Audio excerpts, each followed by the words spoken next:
আমাদের খাদিজা এডিটিং এর সকল প্রকার পার্ট গল্প দেখতে আমাদের চ্যানেলটি সাবস্ক্রাইব করে পাশে থাকা বেল আইকনটিতে ক্লিক করে অল নোটিফিকেশন অন করে দিন।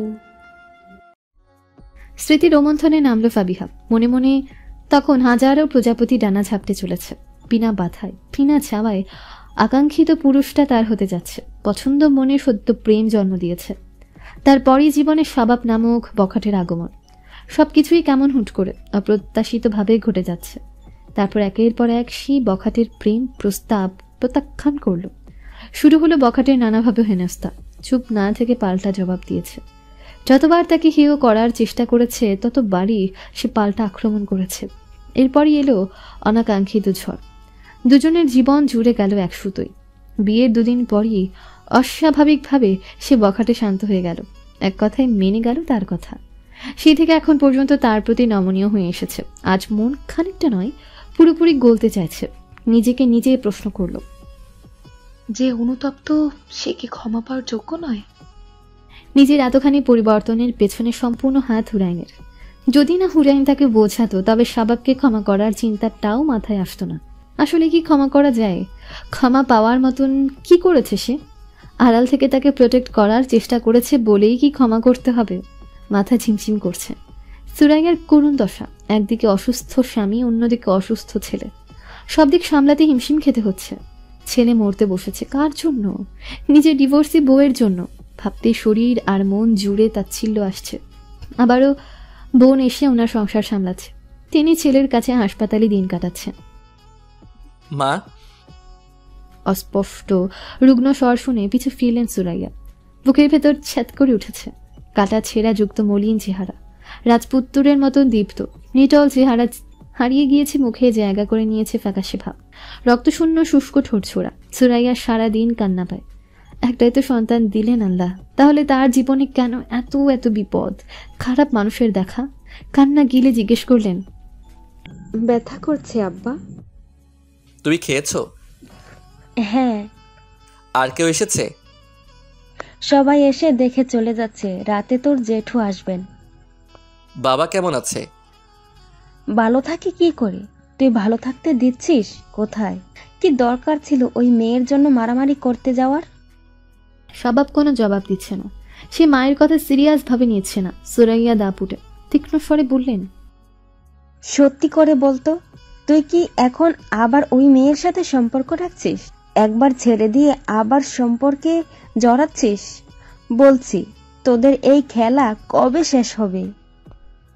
শাবাব বলল, ডিভোর্স হলে আবার সম্পর্ক রাখে কিভাবে? সবই পারা যায়। কত মানুষকে দেখলাম আগে ডিভোর্স দিয়ে দেয়, পরে হুজুরের কাছে দৌড়ি করে আবার ফিরিয়ে এনে সংসার করে। খবরদার, তুই যদি এমন নাটক শুরু করছিস তাহলে লৌলা বাপ ছেলে দুটোকে রেখে আমি নিজেই বাড়ি ছেড়ে চলে যাব। শাবাব আলতো হেসে বলল, পারবে আমাকে আর বাবাকে রেখে যেতে? সুরাইয়া ছেলের হাসি মাখা মুখে তাকিয়েই থেমে গেলেন। তারপর আবারও তেতে উঠে বললেন, তুই তাহলে ওই মেয়েকে ফিরিয়ে আনার পরিকল্পনা করছিস? শাবাব দীর্ঘশ্বাস ছেড়ে বলল, তুমি চিন্তা করো না মা, ও কখনোই আসবে না। আসবে না তোকে কে বলেছে? কালই তো ফরহাদের সাথে এখানে এসেছে। এত বড় অভিনেত্রী চোখে পানি নিয়ে দেখিয়ে গেল আমার ছেলের জন্য তার কলিজা ছিদ্র হয়ে যাচ্ছে। নাটকবাজ মেয়ে, সাথে তুই আজকাল নাটক করা শিখেছিস আমার সাথে। শাবাব বিস্মিত হলো ফাবিহার আগমনের কথা শুনে। প্রবল আগ্রহী স্বরে শুধালো, ফাবিহা এখানে এসেছে? সুরাইয়া হ্যাঁ বলতে গিয়েও সুচালো চোখে তাকালেন। তুই এত ব্যাকুল হচ্ছিস কেন? শাবাব দমে না গিয়ে ফের বলল, ও যখন এসেছে তখন আমাকে জাগাওনি কেন? সুরাইয়া চোখে কথা বলছে। এই মুহূর্তে ছেলেকে যেন গিলে ফেলবেন। ফাবিহা আজ আবার হাসপাতালে এলো শাবাবকে দেখতে। শাবাব মায়ের সাথেই কথা বলছিল। তৃতীয় ব্যক্তির উপস্থিতি টের পেয়ে দুজনে দরজার দিকে তাকালো। ফাবিহা দরজার কাছেই দাঁড়িয়ে রইল। সুরাইয়া কিছু বলতে যাবেন, শাবাব মায়ের হাত চেপে ধরে চোখের ইশারায় অনুনয় করল, প্লিজ মা। মুখে ফাবিহাকে বলল, দরজায় দাঁড়িয়ে কেন, ভেতরে এসো। ফাবিহা ভয়ে ভয়ে তাকাচ্ছে সুরাইয়ার দিকে। পা বাড়াতেই সুরাইয়ার ধমকে আগের জায়গায় চলে গেল। এই মেয়ে, আর এক পাও এগোবে না তুমি। আমার ছেলের মাথা তো তুমি খেয়েই রেখেছ। তুমি যেভাবে নাচাচ্ছ সেও সেভাবেই নাচছে। আমি তোমাকে আর কোনো সুযোগ দেব না। শাবাব মাকে বলল। মা প্লিজ থামো। সুরাইয়া ছেলেকে ঝাড়ি দিলেন। কেন, বিবির জন্য পরাণ জ্বলে যাচ্ছে, মায়ের জন্য জ্বলছে না? ওর কোনো দোষ নেই মা, সব দোষ আমার। এতদিন যা যা ঘটেছে সব আমার কারণে ঘটেছে। ও কি বলতে এসেছে সেটা আগে শুনি। সুরাইয়া ছেলের পাশ থেকে উঠে বেরিয়ে গেলেন হনহন পায়ে। শাবাব ফাবিহাকে ডাকল। মায়ের কথায় কষ্ট পেয়ে থাকলে আমি দুঃখিত, তুমি ভেতরে এসো। ফাবিহা ধীর পায়ে এগিয়ে এসে শাবাবের পাশে দাঁড়ালো। মৃদু স্বরে জিজ্ঞেস করল, কেমন আছো? শাবাব মৃদু হেসে বলল, ভালো। কেন গিয়েছো সুমনের সাথে এক ঝামেলা জড়াতে? ফাবিহার প্রশ্ন সরাসরি এড়িয়ে গিয়ে শাবাব জিজ্ঞেস করল, তোমার পড়াশোনা কেমন চলছে? বাসার সবাই ভালো? ফাবিহা শক্ত মুখে বলল, তুমি আমার প্রশ্ন এড়িয়ে যাচ্ছ। কেন গিয়েছিলে সুমনের কাছে? আমার ওর সাথে ব্যক্তিগত ঝামেলা আছে, সেটা মেটাতেই গিয়েছি। তুমি হঠাৎ আমাকে দেখতে এলে যে? ফাবিহা শক্ত হয়ে বলল, আমি এখানে থাকতে আসিনি। আমার জন্য কেন ঝামেলা জড়ালে সেটাই জানতে এসেছি। আমার জন্য কেউ নিজের ক্ষতি করুক সেটা আমি চাই না। আমি তোমার জন্য ঝামেলায় জড়াইনি, বলেছি তো আমার ব্যক্তিগত ঝামেলা আছে সুমনের সাথে। ফরহাদ আমায় মিথ্যে বলল? ফাবিহার তীর্যক চাহনি। শাবাব বলল, ফরহাদ কি বললো না বললো এসব তোমার বিশ্বাস করতে হবে? পৃথিবীতে মানুষের কাজের অভাব পড়েছে যে তোমার জন্য ঝামেলায় জড়াতে যাব? ফাবিহা শাবাবকে আগা গোড়া একবার স্ক্যান করে নিল। সে ভাঙা ডান হাত মৃদু চেপে ধরতে মৃদু চিৎকারে আর্তনাদ করে উঠল শাবাব। এই কি করছো? প্রথমবার রাতে আমার ভাঙা হাতে পিঠ দিয়ে শুয়েছো, এখন আবার আমার হাত গুঁড়ো করে ফেলছো। ফাবিহা শাবাবের চোখে চোখ রেখে বলল, ব্যথা লাগে? শাবাবের নাক ফুলে উঠেছে রাগে, দাঁতে দাঁত চেপে বলল, না, খুব আরাম পাচ্ছি। আরো জোরে চেপে ধরো ইডিয়েট। ফাবিহা শক্ত মুখে বলল, সত্যটা বলো শাবাব। হ্যাঁ, আমি তোমার জন্য ঝামেলায় জড়িয়েছি, কারণ সুমন তোমার পেছনে পড়ার কারণ হিসেবে আমি দায়ী। হাত ছেড়ে দিল ফাবিহা। হালকাভাবে হাত ধরেছিল। দ্বিতীয়বার আঘাত পাওয়া জায়গা মৃদু চাপ দিলেও ব্যথা পাওয়া স্বাভাবিক। এবার স্বাভাবিক গলায় বলল, সুমন তোমার কারণে আমার পেছনে পড়ে থাকেনি, তাই নিজেকে দায়ী করে চালাকি করার চেষ্টা করবে না। শাবাব হাতের দিকে তাকিয়ে রইল বেদনাদায়ক দৃষ্টিতে। ফাবিহা বলল, তেমন কিছু হয়নি হাতের, আসছি আমি। ফাবিহা পা বাড়াতে শাবাব বলে ফেলল, তুমি নাকি কাল আমার জন্য কেঁদেছো, এত দরদ? ফাবিহা ঘাড় বাঁকা করে পিছে ফিরে পড়ল। কে বলেছে তোমায় এসব ফাউল কথা? শাবাব প্রশ্নের জবাব না দিয়ে বলল, বিয়ে করছো না কেন? ফাবিহা বলল, জীবনে আর কতবার বিয়ে করব? একবার তো করলাম, খায়েশ মিটে গিয়েছে। ওটা বিয়ে ছিল না। যদি তোমার কোনো বান্ধবী সিঙ্গেল থাকে তাহলে বলো। ফাবিহা হতাশ হলো। তুমি কখনো ভালো হবে না। শাবাব এবার সিরিয়াস হয়ে বলল, আবার অনুরোধ করছি, যদি কখনো পারো আমাকে ক্ষমা করে দিও। আমি বোধহয় তোমায় ক্ষমা করে দিয়েছিলাম, কিন্তু এখন আবার দ্বিগুণ ঘৃণা করি। I hate you infinity. ক্ষমা করে আবার কেন ঘৃণা করো? তোমার বেশ সঙ্গ দূর হয়নি, অনুতপ্ত ভেবে ক্ষমা করেছি, কিন্তু তুমি ভালো হওনি। শাবাবের মেজাজ খারাপ হলো। তুমি কি চাইছো বলো তো? বলছো বিয়ে করে নিতে, আর বিয়ের জন্য পাত্রী খুঁজলেই দোষ? পাত্রী খুঁজলে দোষ না, দোষ তোমার নজরে। এক্স ওয়াইফের ফ্রেন্ডের দিকে নজর দাও। আশ্চর্য, তাকে তো আমার বিয়ে করা জায়েজ। আর তুমি তো বললে ওটা কোনো বিয়ে ছিল না, তাহলে সে আমার এক্স ওয়াইফের ফ্রেন্ড কিভাবে হয়? ফাবিহা ফোঁস করে বলল, শাবাব তুমি কিন্তু ধৈর্যের বাঁধ ভেঙে ফেলছো। শাবাব মলিন হেসে বলল, আমি তো তোমার সামনে যাইনি ফাবিহা, তুমি নিজে এসেছো। আজ আমি বলছি, প্লিজ তুমি আর আমার সামনে এসো না। ফাবিহা থমকে গেল। এতদিন সে শাবাবকে নিজের সামনে আসতে বারণ করত, আর আজ শাবাব তাকে বারণ করছে। সে প্রশ্ন করে ফেলল, আমি আসলে কি তোমার খুব ক্ষতি হয়ে যাচ্ছে? হ্যাঁ, আমি আবারও বেয়াদব অসভ্য হয়ে যা কিছু করে ফেলতে পারি, হয়তো তোমায় আটকেও ফেলতে পারি। তাই নিজের কথা ভেবেই তুমি আর এসো না। শাবাবের কথা কিসের ইঙ্গিত দিল ফাবিহার বুঝতে কষ্ট হয়নি। সে বলল, আমি আসছি। ফাবিহা আবারও পা বাড়ায়। দরজা পর্যন্ত গিয়ে শুনতে পায়, তুমি প্লিজ আর কখনোই আমার সামনে এসো না, আমি দুর্বল হয়ে পড়ছি তোমার প্রতি। ফাবিহা না ঘুরিয়ে চলে গেল। রাগ উঠে গেল শাবাবের। এভাবে ফাবিহার কাছে নিজের দুর্বলতা প্রকাশ না করলেও পারত। শাবাব বাড়ি এসেছে 1 সপ্তাহ। সুরাইয়া দুজনকে নিয়ে বড় বিপদে আছেন। তুলি ছোট একটা মেয়ে, সে রান্নাবান্নার কাজে সাহায্য করে। স্ক্রিনে ফাবিহার নম্বর দেখে অবাক হলো শাবাব। রিসিভ করে চুপ করে রইল। উপাসেও নীরবতা। শাবাবের কোনো সারা শব্দ না পেয়ে ফাবিহা ডাকল, শাবাব, আছো? বলো। আমার বিয়ে হচ্ছে শীঘ্রই, তোমার নিমন্ত্রণ রইল। থমকে গেল শাবাব। রুদ্ধশ্বাসে বলল, কংগ্রাচুলেশনস। পাত্রকে তুমি চেনো, আমার ফ্রেন্ড সানির কাজিন। তোমার ফ্রেন্ডেরও কাজিন সে। তুমি কিন্তু অবশ্যই আসবে। শাবাব সাথে সাথে কল কেটে ফোন দূরে ছুঁড়ে মারল। সিগারেটের প্যাকেট থেকে একটা সিগারেট ঠোঁটে চেপে লাইটার অন করলো বাম হাতে। পরপর কয়েকটা সিগারেটের ধোঁয়া পুরো রুম প্রায় অন্ধকার করে ফেলেছে। অসহ্য যন্ত্রণা হচ্ছে। বাড়িতে একা মন টিকছে না। ফাবিহা খালার বাড়ি চলে এলো। হুরাইন তাকে পেয়ে খুশি হয়েছে। নতুন বিয়ের জন্য অগ্রিম ধন্যবাদ জানালো। কিন্তু ফাবিহা খুশি দেখাচ্ছে না। তাই হুরাইন জিজ্ঞেস করলো, আপনি কি বিয়েতে খুশি নন আপু? ফাবিহা ইতস্তত করে বলল, আমি দ্বিধায় আছি, বিয়েতে মন সায় দিচ্ছে না। বিয়ে হতে তো এখনো দেরি, ততদিনে মন ঠিক হয়ে যাবে নিশ্চয়ই। জানি না। আপনি কি আগের বিয়ে নিয়ে কোনো ভয় পাচ্ছেন? না। তবে কিসের পিছু টান? কোনোভাবে কি আপনি আপনার আগের স্বামীর প্রতি দুর্বল হয়ে পড়েছেন? দেখুন, এখনো সময় আছে। ফাবিহা বলল, না না, কোনো দুর্বলতা নেই, আমি বিয়ে করব। আপনি না বললে কিন্তু সব সময় সবাই মনের কথা বুঝবে না। তাই কি নিয়ে দুশ্চিন্তা হচ্ছে সেটা বললে ভালো হতো। কিছু নিয়ে দুশ্চিন্তা করছি না। হুরাইন আর জোরাজুরি করল না। বিকেলে ফাবিহা নিজ থেকেই হুরাইনের কাছে গেল। চিন্তিত সুরে বলল, আমি যতবার বিয়ের কথা ভাবি ততবার শাবাবের কথা মনে হয়।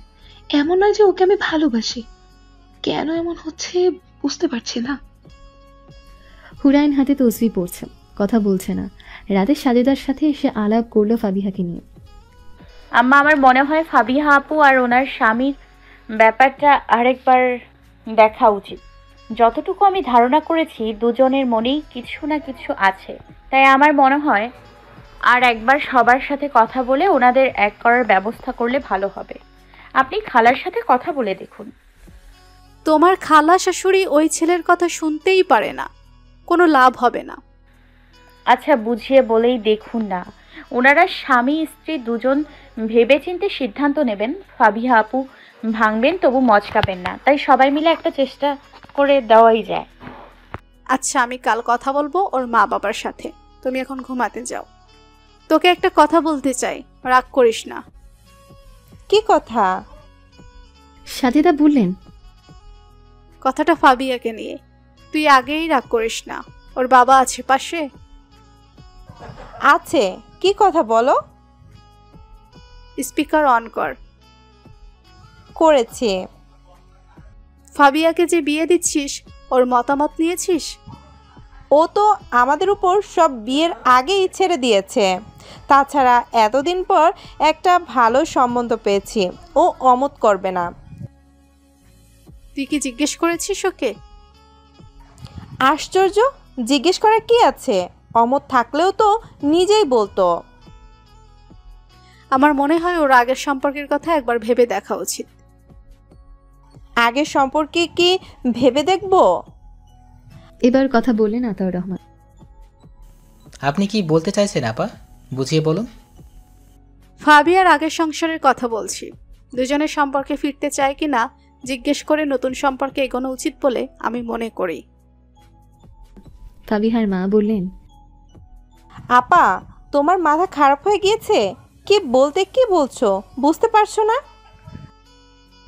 আতার রহমান বললেন, আপা, তারা একসাথে থাকবে না বলেই তো নিজের মতো করে সিদ্ধান্ত নিল, ডিভোর্সও হয়ে গেল। তাহলে এখন কোন হিসাবে এইসব বলছেন আপনি? ডিভোর্স হলেও ফেরার নাকি উপায় আছে, তাসিনের বউ বলল। আর তোমাদের মেয়ের গতিবিধি লক্ষ্য করেই আমাকে তোমাদের সাথে কথা বলতে বলেছে। ফাবিয়া কি বৌমার কাছে আগের সংসার ফিরে যেতে চায়, এমন কিছু বলেছে? না, তবে ঘুরিয়ে ফিরিয়ে এই বিয়েতে আর মত নেই। জামাইয়ের কথাও আকারে ইঙ্গিতে বোঝাচ্ছে। ফাবিহার মা বললেন, তোমার ছেলের বউয়ের মাথা খারাপ, একবার আমার মেয়ের জীবন নষ্ট করেছে, ভাবছে তাসিনকে ফুসলিয়ে যদি আবার আমার মেয়েকে তাসিনের গলায় ঝুলিয়ে দেয়, সেজন্য আমার মেয়ের ক্ষতি চাইছে। তুই ভুল ভাবছিস। যেখানে তোর মেয়ের বিয়েই হয়ে যাবে অন্য কোথাও, সেখানে ওর এসব ভাবনা আসবে কেন? আমি চিনি ওকে, আমার বৌমা খারাপ না।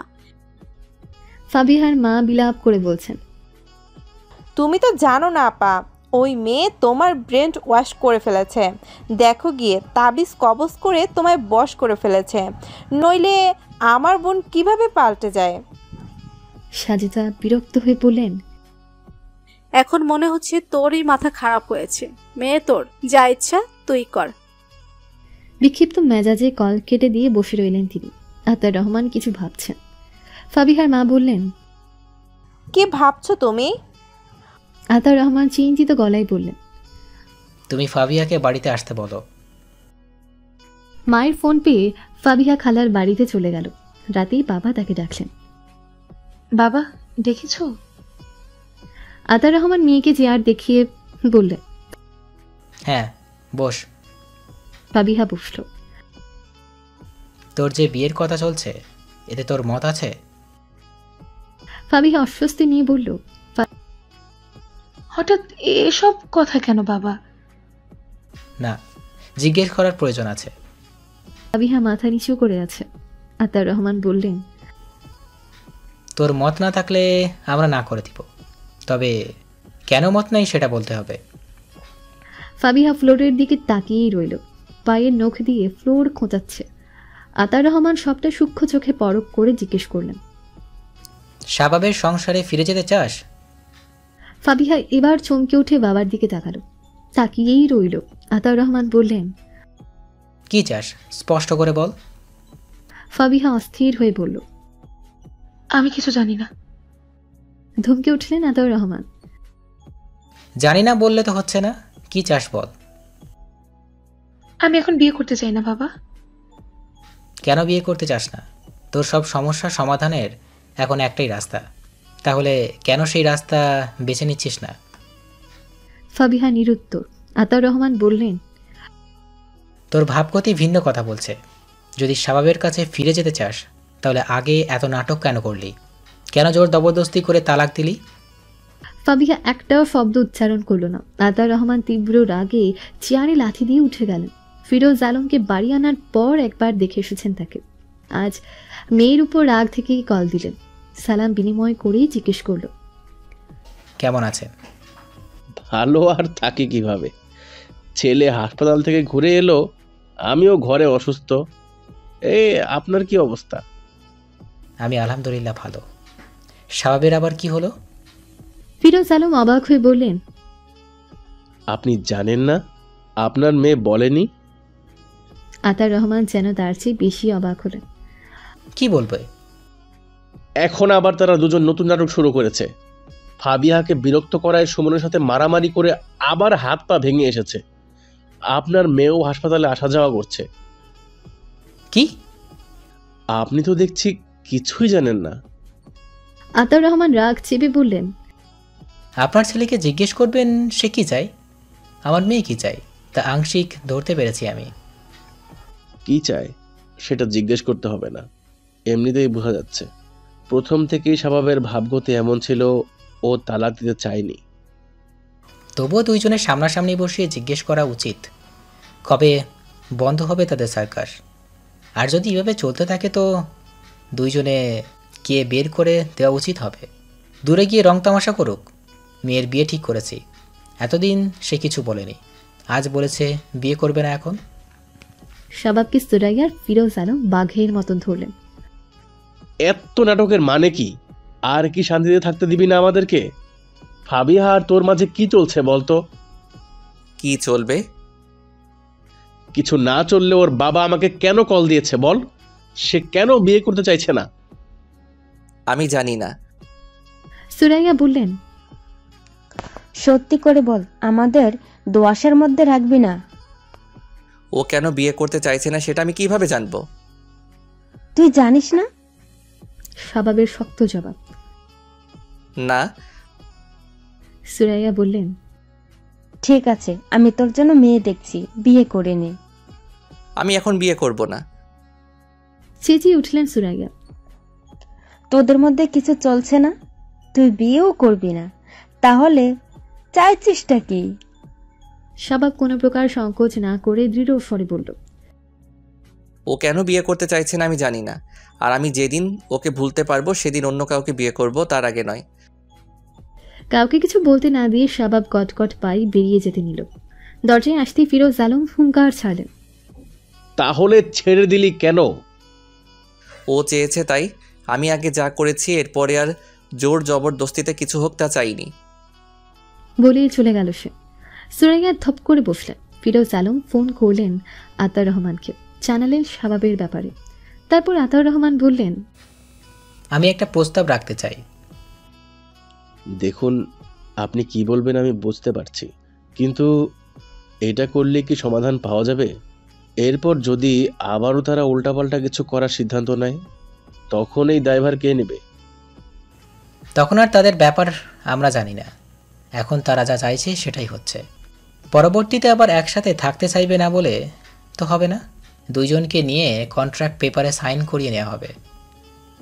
এখন আসলে আপনি আমি বললে তো হবে না।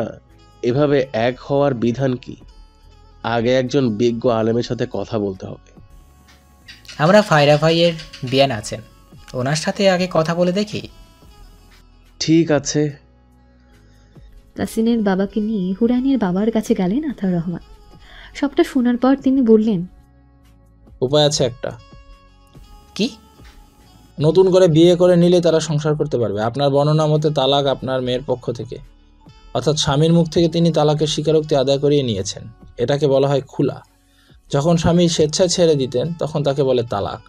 এখন যেটা হয়েছে সেটা হচ্ছে খুলা। যদি দুজনে চান যে তারা একসাথে আবারও সংসার করবেন তাহলে দ্বিতীয়বার মোহর দিয়ে বিয়ে করতে হবে। তাসিনের বাবা বললেন, কিন্তু বৌমা যে বলল তালাক। জনাব আজাদ বললেন, আপনারা আসবেন সে আমাকে জানিয়েছে এবং বিস্তারিত ঘটনা বলেছে। সে তালাকের কথা এবং দ্বিতীয়বার ফিরিয়ে নেওয়ার কথা বলেছিল আপনাদের মেয়ের বর্ণনা থেকে। আপনাদের মা বারবার তালাক হয়েছে বলেছিল, কিন্তু সেটা কিভাবে ওটা তো বলেনি।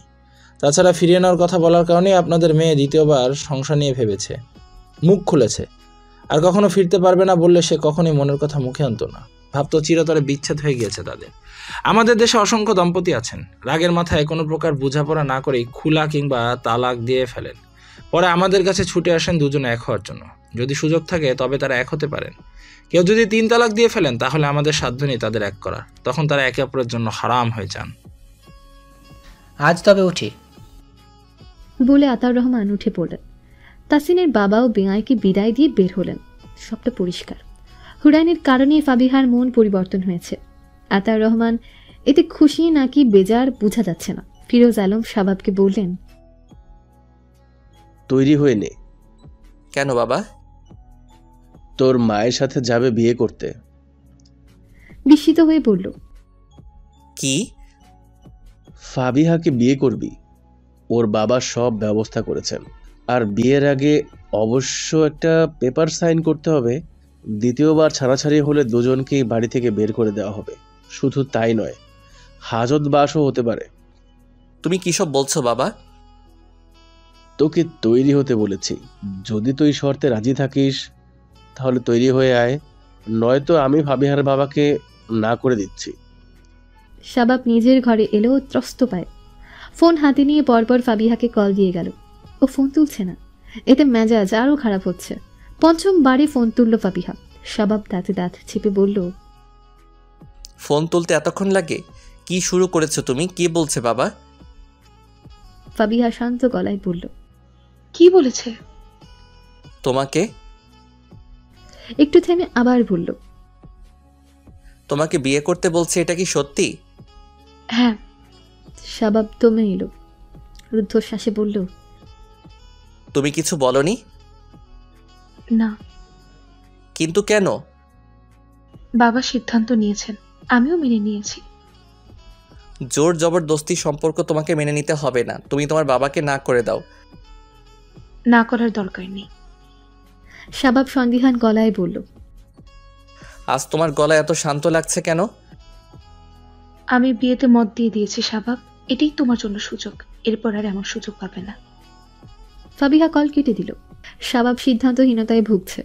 ফাবিহার অভিব্যক্তি সে বুঝতে পারছে না। বাবার উপর জেদ করে নাকি মন থেকে বিয়েতে হ্যাঁ বলেছে বোঝা যাচ্ছে না। সে আবার গেল বাবার ঘরে। বাবা, ফাবিহার মতো নিয়েছো তোমরা?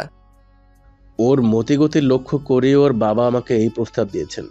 এজন্যই ও নতুন সম্বন্ধে না করে দিয়েছে, বলেছে বিয়ে করবে না। শাবাবের দ্বিধা কাটল। সে খুশি হবে কিনা বুঝতে পারছে না। ফাবিহা চুপচাপ বসে রইল। তার হৃৎপিণ্ড লাফাচ্ছে তড়িৎ গতিতে। সে নিজের দ্বিধা কাটিয়ে ওঠার আগেই বাবা সিদ্ধান্ত শুনিয়ে দিয়েছেন। কড়া কয়েকটা হুমকিও দিয়েছেন, তাই বিয়েতে সে মত দিয়ে দিয়েছে। তার একটা দ্বিধা কাটিয়ে ওঠার উপর সবটা ঝুলে আছে, তাই সবাইকে ঝুলিয়ে না রেখে হ্যাঁ বলে দিল।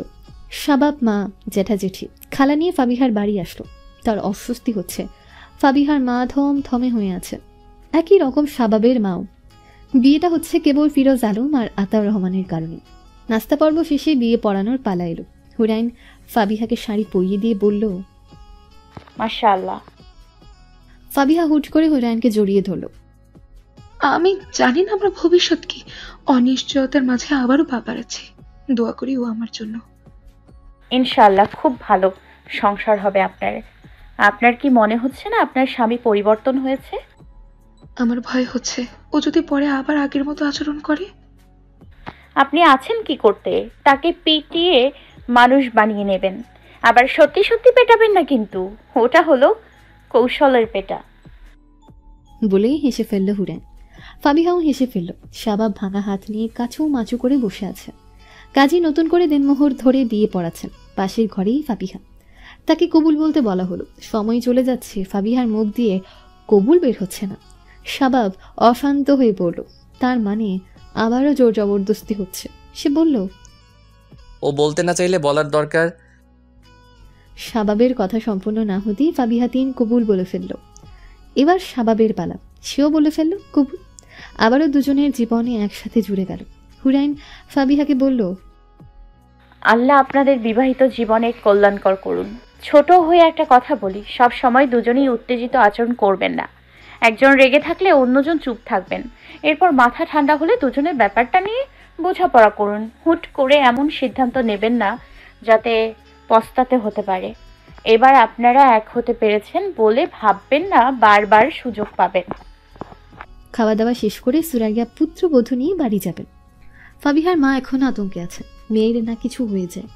শাবাবের ভালো কোনো আচরণ এখন পর্যন্ত ওনার নজরে পড়েনি, তাই তিনি ভরসা করতে পারছেন না। কেবল স্বামীর কথার উপর কথা খাটাতে পারেনি বলেই মেয়েকে অনিশ্চয়তার মুখে ঠেলে দিচ্ছেন। ফাবিহা জড়িয়ে ধরেই তিনি হাউমাউ করে কান্নাকাটি শুরু করলেন। ফাবিহাও মাকে ধরে কাঁদছে।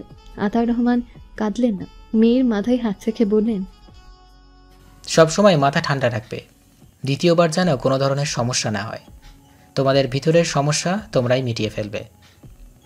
শাবাবকে বললেন, তোমার উপর ভরসা রাখার জায়গাটা রেখো, অন্যথায় সাইন তো করছো, কি লেখা আছে তা নিশ্চয়ই পড়েছো। শাবাব মাথা নিচু করে বলল, আমি আমার বাবার, আপনার সবার ভরসা রাখার সর্বোচ্চ চেষ্টা করব ইনশাল্লাহ। গাড়িতে সবাই একত্র উঠল। শাবাব আর ফাবিহার মাঝে কথা হলো না। শাবাবের বাড়ি যাওয়ার পর সকলে মিলে দুজনকে আবারও বুঝিয়ে সুঝিয়ে খাই ঘরে পাঠিয়ে দিল। দুজনেই চুপ। ফাবিহা তার জায়গায় শুয়ে পড়েছে। শাবাব গলা ঝেড়ে সেও পাশে শুয়ে পড়ল। খানিকক্ষণ পর বলল, তোমার সমস্যা হলে বলিও। ফাবিহা বলল, সমস্যা হলে কি করবে? কিছু না। ভ্রু কুঁচকে গেল ফাবিহার। তাহলে জিজ্ঞেস করার কি প্রয়োজন ছিল? যদি সমস্যা হয় তবে মানিয়ে নেব। এরপর দুজনেই চুপ। পরক্ষণেই কম্বল নিয়ে টানাটানি। দুজন দুদিক ফিরে খাটের দুই মাথায় শুয়েছে বিধায় কম্বল টান পড়েছে। শাবাব টানছে একদিকে, ফাবিহা টানছে অন্যদিকে। শাবাব এবার পুরো কম্বল ছেড়ে দিল। ফাবিহার দখলে সব কম্বল। সোজা হয়ে চোখ বুজে আছে শাবাব। ভারী নিঃশ্বাসের শব্দ আসছে। ফাবিহার কাছে সবটুকু কম্বল, অথচ সে ঘুমোয়নি। ধীরে ধীরে পাশ ফিরল। বুকে দুহাত ভাঁজ করে রেখেছে শাবাব। আস্তে করে তার গায়ে কম্বল তুলে দিয়ে মাঝখানে দূরত্ব কমিয়ে নিল। খুঁটিয়ে খুঁটিয়ে শাবাবের চোখ, সরু নাক, পুরো মুখের আদল দেখছে। যদি না তাসিনকে সে পছন্দ করত আর শাবাবের চরিত্র সম্পর্কে না জানতো, তবে কি সে শাবাবের প্রেমে পড়তো না? নিজের মনকে প্রশ্ন করে জবাব পেয়ে গেল। কোনো বাধা না থাকলে নিশ্চয়ই সে শাবাবের জালে পা দিয়ে ফেলত। হঠাৎ ঝট করে চোখের পাতা খুলে ফেলল শাবাব। ফাবিহা এক ঝটকায় দূরে সরে গেল। আবারও কম্বল সরে গেল শাবাবের শরীর থেকে। শাবাব বলল, আমার ঠান্ডা লাগছে ফাবিহা। ফাবিহা নড়চড় করল না, তাই শাবাবি আরেকটু কাছাকাছি গিয়ে গায়ে কম্বল জড়িয়ে নিল। সকালে ফাবিহার আগে ঘুম ভাঙল।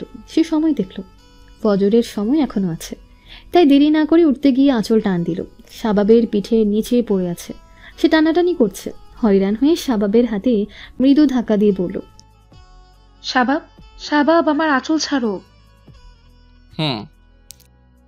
শাবাব ঘুম ঘুম কণ্ঠে জবাব দিল, আমার আঁচল ছাড়ো। আমি তোমার আঁচল ধরিনি। ফাবিহা শাবাবের নাক চিপে ধরল। শ্বাস নিতে না পেরে শাবাব ধরফড়ি উঠল। আঁচল ছাড়া পেয়ে চলে গেল ফাবিহা। শাবাব হতভম্ব হয়ে বসে রইল। নাস্তা করতে বসে শাবাবের কাজিন বলল,